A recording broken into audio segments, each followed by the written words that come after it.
हमारे मुख्य अतिथि श्री अमिताभ बच्चन जी से और गेस्ट ऑफ ऑनर सुश्री शबाना जी से कि वो ब्रेड ब्यूटी रेवोल्यूशन का लोकार्पण करें। दूसरे मेहमान और मेजबान भी प्लीज उनका साथ दें। Bread beauty revolution friends.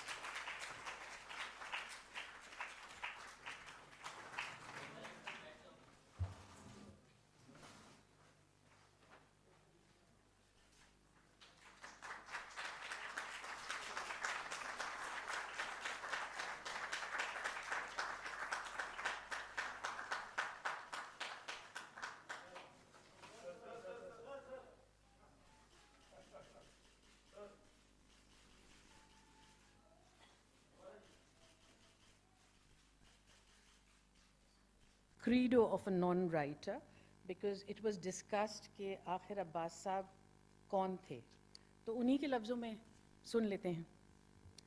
The novelists say Khaja Ahmed Abbas is no novelist. He's only a short filmmaker. He's only a story writer. The journalists say Khaja Ahmed Abbas is not a journalist. He's merely a story writer. The short story writers say Khaja Ahmed Abbas is no literary story writer. He's merely a hack journalist, drawing the material for his stories from the columns of daily newspapers.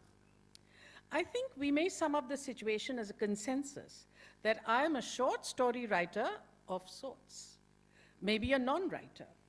The critics have sometimes sneeringly labeled my short stories and even my novels, one of which, Inqilab, took me 7 years to write, as mere journalese. Obviously, the fact that some of them owe their inspiration to real-life incidents chronicled in the daily press is enough and sufficient to put my stories beyond the pale of literary creation. Maybe I'm a non-writer, an unredeemed journalist and columnist, masquerading as a writer of fiction. I have always believed that while the inner life of people undoubtedly is and should be the primary concern of creative fiction, this inner, personal, subjective life is being daily influenced, molded, and transformed by the external social forces. No man or woman is totally free from the impact of objective social reality. This interaction of the individual and the social forces operating around him is of particular interest to me, and it has inspired, provoked, or colored most of what I have written. So typically, Khaja Ahmed Abbas. I just Hindustani. And so, even if that is a passage he wanted to read, I've stolen it.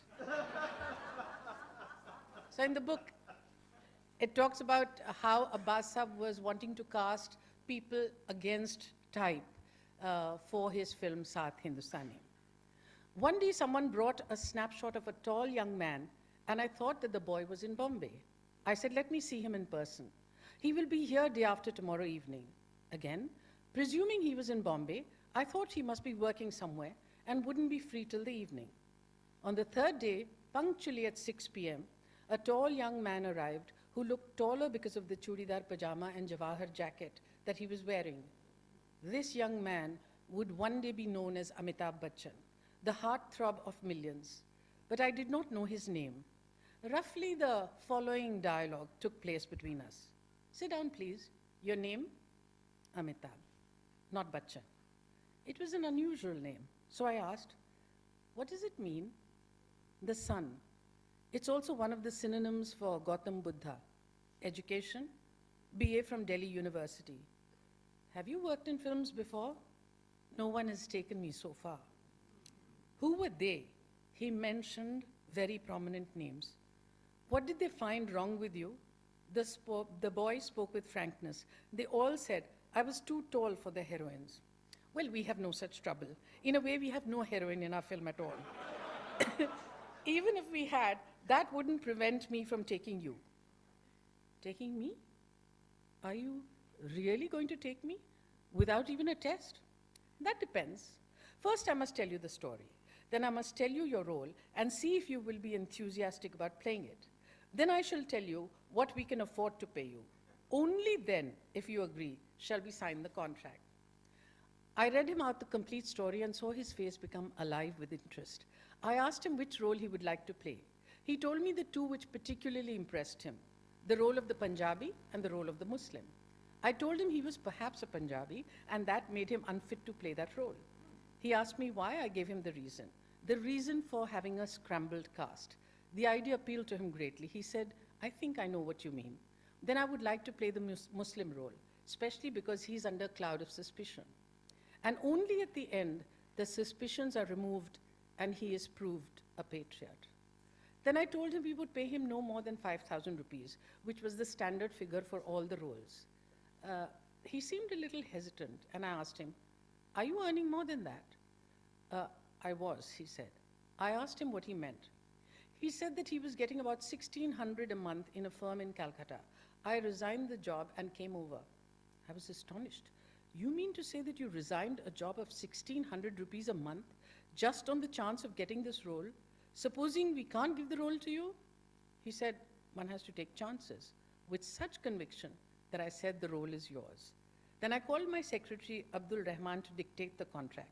I asked the tall young man for his name and address. Amitabh, after some hesitation. Amitabh Bachchan, son of Dr. H.R. Bachchan. Stop, I said. This contract cannot be signed until I telegraph and get your father's consent. He's a colleague of mine on the Soviet Land Nehru Award Committee. I wouldn't like to have a misunderstanding with him. I'm afraid you will have to wait for 2 more days. You can ask my dad, but frankly, do I look like a runaway? I told him that runaways don't have any particular look. So I dictated, instead of the agreement, a telegram to Dr. Bachchan in New Delhi and asked him if he was willing to let his son become an actor. 2 days later, a telegram came reading, no objection where you are concerned. This is the whole story about how Amitabh Bachchan came into films.